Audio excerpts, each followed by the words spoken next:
Hi,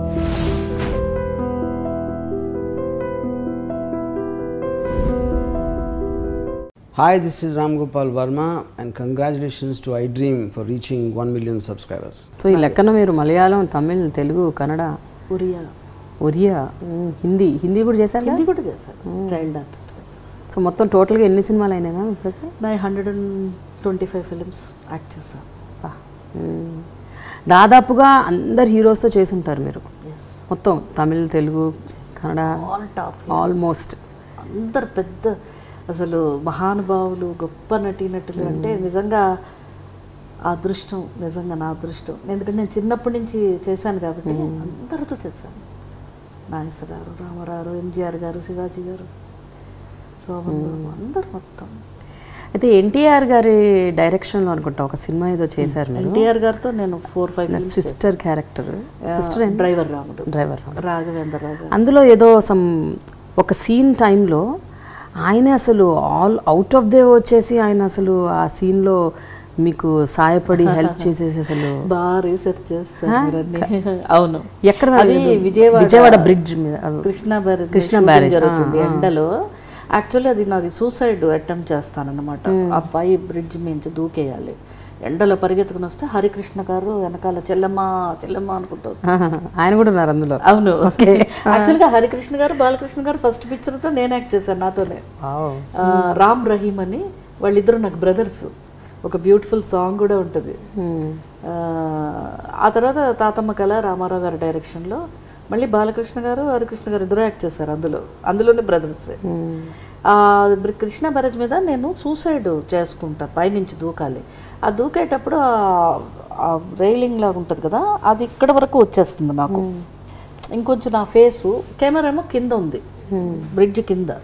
వాళ్ళు అక్కడ ఉన్నారు. రామారావు గారు డైరెక్షన్ పైనే ఉన్నారు, బ్రిడ్జ్ పైన.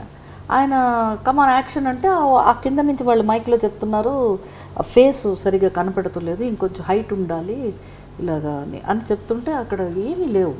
ఈ కెమెరా స్టూల్స్ అన్నీ కింద ఉన్నాయి, అక్కడ ఏమీ హైట్ పెట్టడానికి లేదు. ఎవరు ఈ ప్లాస్టిక్ డబ్బాలు, ఒక బండి మొత్తం ట్రాఫిక్ ఆఫీసర్, ఆ ప్లాస్టిక్ డబ్బాలన్నీ ఒక బండి నిండా తీసుకెళ్తున్నాడు ఒక అతను.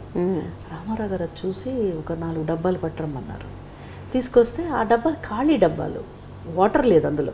మరి ఖాళీ అంటే ఊగిపోతాయి కదా, దాని మీద నించుంటే బ్యాలెన్స్ ఉండదు. సో దాని మీద నన్ను ఎక్కించారు. బ్యాలెన్స్ కుర్రాడు, మేకప్ అసిస్టెంట్, ఇంకా ఎవరో అసిస్టెంట్ కుర్రాళ్ళు పట్టుకుంటున్నారు, అవి ఊగిపోతున్నాయి. అంటే బ్యాలెన్స్ అవ్వట్లేదు. వెయిట్ ఉంటే బ్యాలెన్స్ ఉంటుంది. అప్పుడు రామారావు గారు టక్కమని ఏం చేశారంటే, స్లిప్ అయి పడితే పైనుంచి పడిపోతాం. అవును, అది లూజ్గా ఉంటుంది కదా, కరెక్ట్. అంటే అది పట్టుకుని ఇలా అనాలి, చేతులు వదిలేయాలి. మరి అలా అంటే దూకినట్టు మనం షాట్ అన్నమాట. వాళ్ళ మీద నమ్మకం లేక ఆ డబ్బాలు ఆయన పట్టుకున్నారు. ఒకసారి కళ్ళల్లో నీళ్లు వచ్చేసింది. అంటే అంత గొప్ప నటులు, అంత మహానుభావుడైనా ఆయన అంటే సిన్సియారిటీ కానీ ఆ ఒక డెడికేషన్, ఆ వర్క్ మీద అంత ప్యాషన్ ఉండదు మ్యామ్. సపోజ్ మనం ఏమైనా మిస్ అయితే మన లైఫ్ అన్నట్టు ఆయన అంత. తర్వాత ఆయనతో చాలా పిక్చర్లు, డ్రైవర్ రామ్లో ఒక ఎక్సలెంట్ సాంగ్ ఉంటుంది నాకు, ఆయనకి రాఘవేంద్రరావు గారి డైరెక్షన్లో. అలాగే ఆయనతో సంసారం అనే పిక్చరు, తర్వాత ఇంకొక పిక్చర్ కూడా 4-5 సినిమాలు చేశాను ఆయనతో. డ్రైవర్ రామ్లో ఏం పాట, చాలా పెద్ద హిట్ సాంగ్ అది, నాకు ఏమని వర్ణించాను. Correct correct. అయితే మీరు అందరు హీరోలతో హీరోయిన్ కన్నా చేశారు, సిస్టర్ కన్నా చేశారు, అది ఓకే. బట్ శోభన్ బాబు గారితో మాత్రం మీకు ఒక వెరీ పర్సనల్ అసోసియేషన్ ఉంది. అంటే ఆయన ఫిలిమ్స్లో మీకు అన్నయ్య, నిజ జీవితంలో కూడా మిమ్మల్ని చాలా సోదర భావంతో చూసేవారట. అప్పుడు ముద్దుగా నన్ను సిస్టరీ అనేవారు. ఆయన కొంచెం ఇంగ్లీష్ వర్డ్స్ ఎక్కువ వాడేవారు, దాని ప్రకారం నన్ను సిస్టరీ అని పిలిచేవారు. చాలా అంటే నాకు బ్రదర్స్ 3, కానీ నేను ఎప్పుడు ఆయన్ని రాజబాబు గారు వాళ్ళిద్దరిని కూడా నా లైఫ్లో ఒక 5 బ్రదర్స్ లాగా నేను ఎప్పుడు అనుకుంటాను.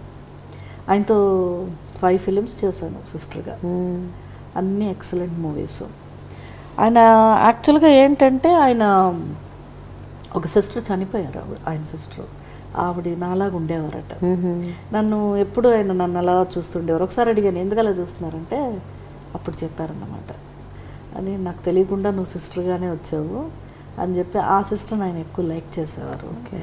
కానీ అంతకంటే నన్ను ఎక్కువ లైక్ చేసేవారు. సో ఆయనతో చాలా సినిమాలు చేశాను. ఎవ్రీ January 14th ఎక్కడున్నా ఆయన బర్త్డేకి నేను విష్ చేసేదాన్ని.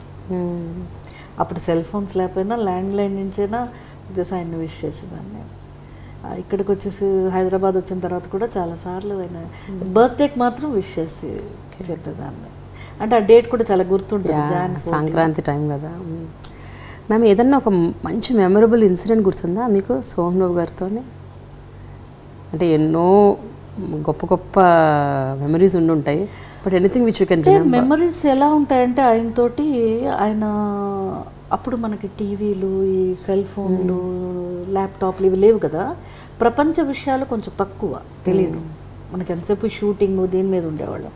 ఆయనకి ఎంతసేపు అవన్నీ చాలా ఇష్టం. ఎవరో ఒక ఆయన ఉండేవారు పెద్ద ఆయన కూర్చోబెట్టుకుని ఆయన మొత్తం విషయాలు చెప్పేవారు. ఆయన ఒక్కరే వినేవారు కాదు, మేము ఎక్కడైనా కొంచెం దూరంగా కూర్చున్నా రమ్మనేవారు, కూర్చుని అందరం కూర్చుని అవన్నీ వినేవాళ్ళం.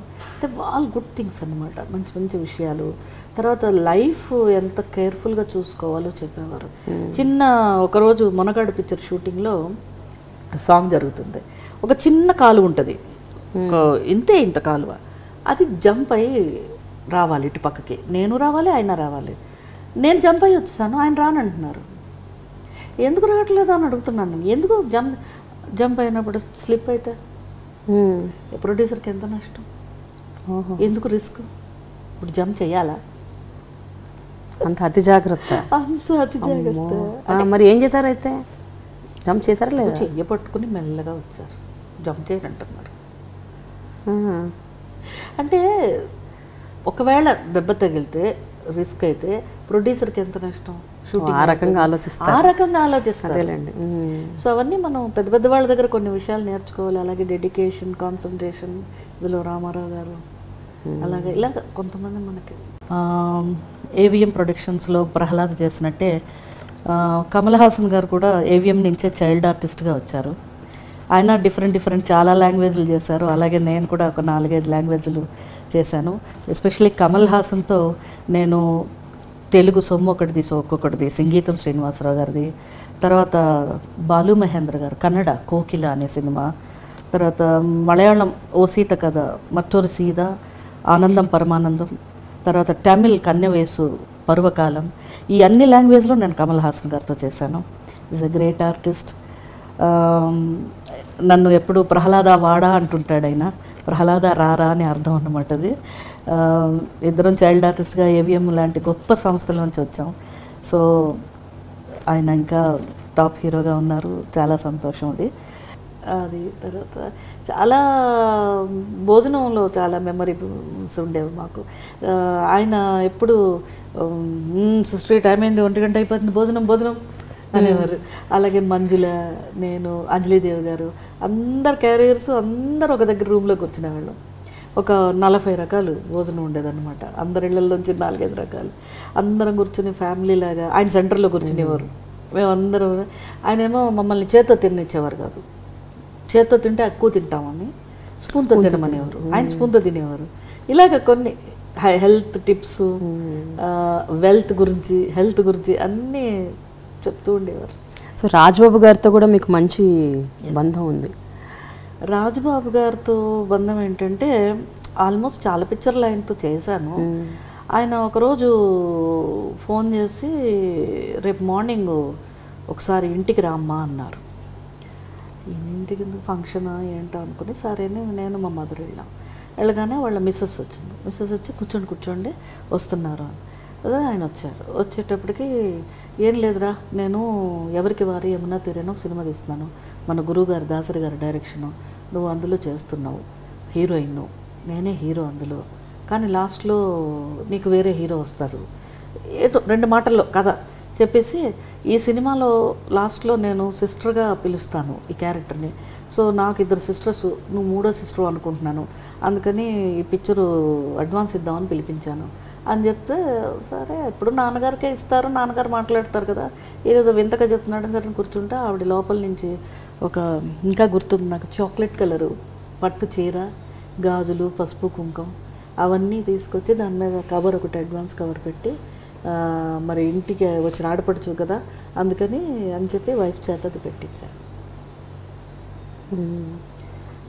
చాలా హ్యాపీగా ఫీల్ అయింది. ఎప్పుడు అందుకనే ఆ రోజు నుంచి ఎప్పుడు రాజన్నయ్య రాజన్నయ్య అని పిలిచేదాన్ని. తర్వాత ఆయన చివరి రోజుల్లో చూడలేకపోయాను, అదొక బాధ ఉండిపోయింది. అంతే. మీరు వెళ్ళలేదండి? అంటే మేము చెన్నైలో ఉన్నాము, ఇక్కడ ఆయనకి ఇదైంది. తర్వాత అప్పుడు అక్కడి నుంచి వచ్చేటప్పటికి అంత అందరూ పెద్దగా తెలియలేదు అందరికీ. ఓకే. అప్పట్లో ఎట్లా ఉండదు మ్యామ్? ఇప్పుడు మీరు ఆల్రెడీ ఇండస్ట్రీలో ఉన్నారు, చిన్నప్పటి నుంచి యాక్ట్ చేస్తున్నారు చైల్డ్ ఆర్టిస్ట్గా.